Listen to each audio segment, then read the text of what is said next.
진리를 지켜 행하라 라고 볼 수 있습니다. 마찬가지로 이하누스 에피스톨레 베타에서 요한의 두 번째 서신입니다. 첫째 보시면 장로인 나는 택하심을 받은 부녀와 그의 자녀들에게 편지하노니 내가 참으로 사랑한다요 나뿐만 아니라 진리를 아는 모든 자도 그러한 것은 이라면서 이제는 한 사람이 아니라 여러 공동체, 특별히 가요의 공동체에게 그들이 잘했던 것, 그들은 분명히 순회 전도자를 맞아들였었고 사랑을 실천했던 사람이었습니다. 그들을 칭찬하면서 하는 모습이 있고요. 그처럼 택하심 받은 내 자매의 자들이 내게 무난하니라 하면서 그들을 무난하는 모습으로 끝나는 것을 볼 수 있습니다. 그 가운데 이제 진리를 지켜 행하라라고 합니다. 먼저 인사를 하고요. 진리를 실천하라, 진리를 지켜라, 인사를 끝인사로서 끝나는데요. 왜냐하면 진리 가운데 어떻게 살아야 되는 것이 중요합니다. 그 가운데 문제가 있고 문제가 있는 사람이 오고 있습니다. 그냥 단순히 디오드레베가라는 사람이 한 명으로 끝나는 것이 아니라 사도 바울이 마치 데메디오를 보냈던 것처럼 그 이단들도 마찬가지로 보내고 있습니다. 지금도 마찬가지죠. 그런 사람들이 늘 쫓아와서 우리를 현혹하고 있습니다. 과연 그 가운데 어떻게 진리를 실천할 것인지 그리고 그 진리를 어떻게 지킬 것인지에 대해서 이서를 통해서 말하고 있습니다. 그래서 인사를 보시면 아까 말씀드렸죠. 아까 이제 인사를 했고요. 2절에 보시면 우리 안에 거하여 영원히 우리와 함께할 진리로 말미암이로다 라고 합니다. 우리가 이렇게 살아가는 것, 우리가 믿음을 지키는 것은 바로 우리 안에 함께하는 진리, 바로 하나님의 진리로 말미암아 그렇게 살아간다라고 하면서 그들을 칭찬하고 있습니다.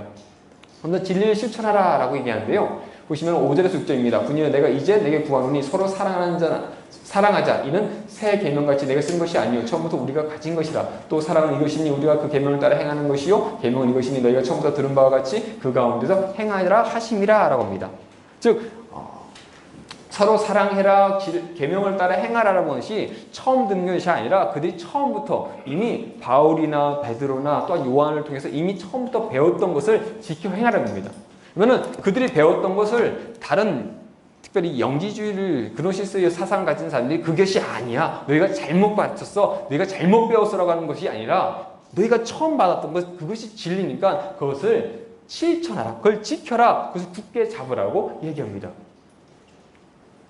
그래서 진리를 지키라고 합니다. 그러면서 적그리스도의 교리에 대해서 얘기하는데요. 실제로 보시면 미혹하는 자가 세상에 많이 나왔나니 이는 예수 그리스도께서 육체로 오시는 부인한 자라 이런 자가 미혹하는 자요 적그리스도니라 라고 하면서 이때 적그리스도라는 얘기를 처음으로 하게 됩니다. 그러니까 미혹하는 자가 누구냐면은 그동안 하나님에 대해서 얘기했고 했는 말씀을 전했고 많은 사도들이 많은 전도자들이 얘기했는데 그걸 미혹하는 사람들이 한두 명이나 세상에 많이 나왔고 진리를 전하는 자들과 똑같은 모습으로 그게 다가오고 있습니다. 그러니까 그런 사람이 많기 때문에 그들이 얘기하는 것이 뭐냐면은 다른 것이 아니라 예수 그리스도께서 육체로 오심을 부인하는 자라는 겁니다.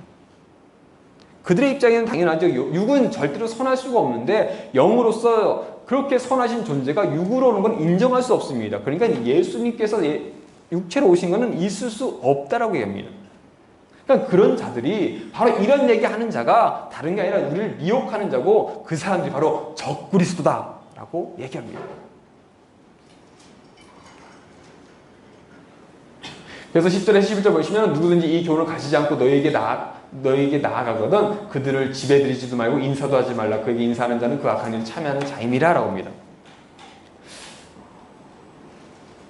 그냥 집에 들어오는 것을 막을 수는 있습니다. 근데 길거리 가다가 인사를 하지도 말라고 합니다. 아까 말씀드렸죠? 요한은 캐린쿠스가 그 목욕탕에 있으니까 같이 있고 싶지 않습니다. 그것조차도 거부합니다. 그냥 지나가다가 인사하는 것조차도 그가 봤을 땐 그 악한 일에 참여하는 자라는 겁니다. 뭔가 문제가 생길 수밖에 없는 상황이기 때문에 그것조차도 금지합니다. 철저하게 그들과 나눠지라는 겁니다. 구별되라고 합니다.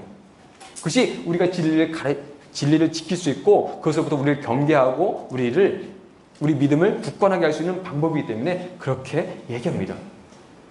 그래서 마지막 끝인사로 마찬가지입니다. 내가 너에게 쓸 것이 많으나 종이와 목으로 쓰기를 원하지 아니하고 오히려 너에게 가서 대면하여 말하려 하니 이는 너희 기쁨을 충만하게 하려 함이라. 택하심 받은 내 자매의 자녀들이 내게 문안하니라 하면서 지금 현재 요한이 갈 수 없는, 가고는 싶은데 지금 우선은 글을 써야 되는 상황이기 때문에 글을 써서 보내고 있습니다. 하지만 내가 가서 그 모든 것을 해결하고 너희를 다시 바르게 세우고 바른 가르침을 주고 싶다라고 하면서 그들에게 문안하는 것으로 2절이 요한 이서가 끝나는 것을 볼 수 있습니다.